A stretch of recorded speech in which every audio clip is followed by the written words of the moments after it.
링크드인은 세계 최대의 비즈니스 전문 소셜미디어 플랫폼입니다.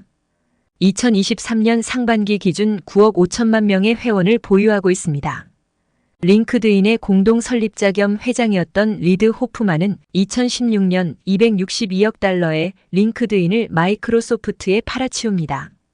타이탄의 도구들을 쓴 짐 페리스는 리드 호프만을 두고 자신이 만나본 사람 가운데 가장 침착한 사람으로 손꼽힌다고 했습니다. 오늘 이야기는 타이탄의 도구들에서 가져왔습니다. 이야기가 기대되신다면 구독과 좋아요 부탁드립니다. 리드 호프만이 페이팔의 부사장으로 일할 때 당시 페이팔의 CEO였던 피터 틸은 리드를 최고의 소방관이라고 했습니다. 어떤 문제가 발생했을 때 해결할 수 있는 가장 유능하고 현명한 사람이라는 뜻이었습니다. 문제 해결 능력을 기르는 방법에 대해 리드는 다음 4가지를 제시합니다. 첫째, 보드게임을 하라. 보드게임에는 저마다 복잡한 규칙과 상황들이 존재합니다. 그러므로 어릴 적부터 보드게임을 즐기는 사람이 상대적으로 문제 해결 능력 면에서 더 큰 힘을 발휘합니다. 루미큐브 같은 보드게임을 해보면 알겠지만 게임을 하는 동안 판에 펼쳐져 있는 숫자들과 내가 가진 숫자의 관계를 파악하고 상대방이 이번 턴에 어떤 숫자를 판에 내놓을지 끊임없이 예측하면서 두뇌를 풀가동해야 합니다. 보드게임을 통해 현재의 상황을 읽어내는 능력과 전략적인 대응력을 키울 수 있는 것입니다. 둘째, 전쟁과 병법에 관한 책들을 읽어라. 전쟁과 병법에 관한 책들을 눈에 띄는 곳에 두고 반복해서 읽어야 합니다. 전쟁론이나 손자병법 같은 책 말입니다. 읽을 때마다 관점이 달라질 뿐만 아니라 새로운 사고 전략을 얻을 수 있기 때문입니다. 새로운 해설서나 개정판이 나온다면 그것도 반드시 구해 읽어야 합니다. 리드에 따르면 실리콘밸리에서 일하는 유능한 인재들의 특징 중 하나는 세계 전쟁사에 대해 해박한 지식을 갖고 있다는 것입니다. 셋째, 언어를 공부하라. 국어를 공유하고 있다고 할지라도 다양한 삶의 문맥에 따라 다양한 언어들이 서로 다르게 혹은 유사한 모습으로 존재하고 있습니다. 사실 언어들은 너무나 다양합니다. 동일한 언어권에서 모국어를 공유하고 있더라도 지역, 가정, 학교, 직장, 군대와 같이 문화와 환경이 달라지면 언어 사용에 있어서 차이가 나타납니다. 다양한 나라의 다양한 국어들이 존재하는 것뿐만 아니라 서로 같은 모국어를 사용한다 할지라도 삶의 환경에 따라 다양한 언어들이 존재하는 것입니다.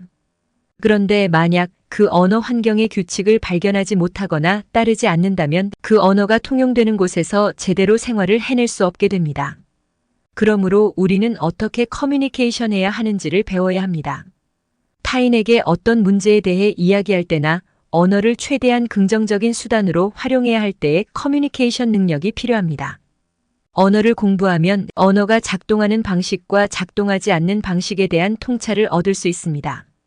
언어에 대한 통찰력은 복잡한 비즈니스 상의 문제들에 강력하면서도 심플한 해법이 되어줍니다. 리드가 말합니다.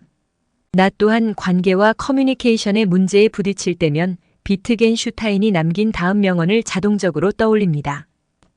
내가 사용하는 언어의 한계가 내가 사는 세상의 한계를 규정한다. 넷째, 내 정신에게 밤새 할 일을 주자. 리드는 날마다 잠들기 전에 자기 정신이 밤새 해결해주기 원하는 문제들을 노트에 적습니다.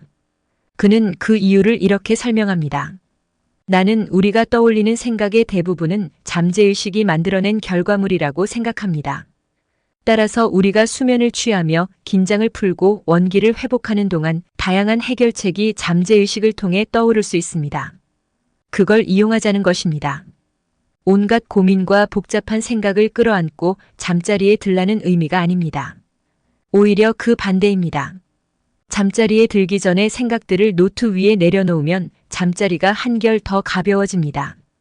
이를 통해 더 창의적인 해결책을 무의식이 자연스럽게 떠올리게끔 하는 것입니다. 체스 챔피언 조시 웨이츠킨도 이와 같은 습관을 갖고 있습니다. 다만 그는 잠자리에 들기 전이 아니라 저녁 식사 직후에 생각할 거리를 정리하는 시간을 가집니다. 이 둘의 사이에 큰 차이는 없습니다. 조시와 리드는 아침에 일어날 때의 모습도 비슷합니다. 두 사람은 아침에 일어나 어젯밤에 정리했던 생각거리들을 다시 떠올리며 어제 기록한 노트를 들여다봅니다. 하루 중 가장 정신이 맑고 신선한 시간에 문제들을 다시 생각하면 잠재의식이 밤새 떠올린 독창적인 해결책들을 선물로 받게 됩니다. 가장 독창적이고 창의적인 생각을 가장 독창적이고 창의적인 시간에 떠올리는 것입니다. 에디슨이 말했습니다. 자기 전에 꼭 생각할 거리를 정해두고 자라.